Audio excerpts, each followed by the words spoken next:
अहल्या द्रौपदी तारा कुंती मंदोदरी तथा पंचकन्या स्मर नित्यम महापातकनाशनम।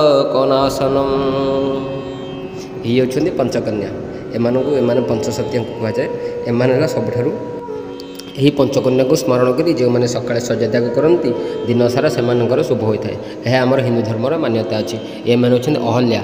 अहल्या होती राम जहाँ श्रीराम जहाँ उद्धार करते से होती महासती। द्रौपदी द्रौपदी महासती अटंती।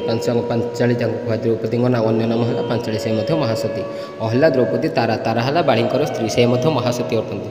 अहल्या द्रौपदी तारा कुंती कुंती महासती अटंती। पांडवंकर स्वामी ए पांडवंकर माता जी पांडवंकर माता होती राजमाता से होती कुंती से महासती अटंती। अहल्या द्रौपदी तारा कुंती मंदोदरी मंदोदरी रावणकर स्त्री से महासती अटंती। अहल्या द्रौपदी तारा कुंती मंदोदरी तथा पंचकन्या स्मरणित महापातक नाशन। यही भाव में ये पंचकन्या को स्मरण कर सज्जा त्याग करने पूर्व समस्ते ये पंचकन्या को स्मरण कर सज्जा त्याग कले दिन सारा शुभ होता है। लक्ष्मी आगमन होता है और दिन सारा कली कि कौन दुर्घटना रक्षा मिलता है। जय जगन्नाथ।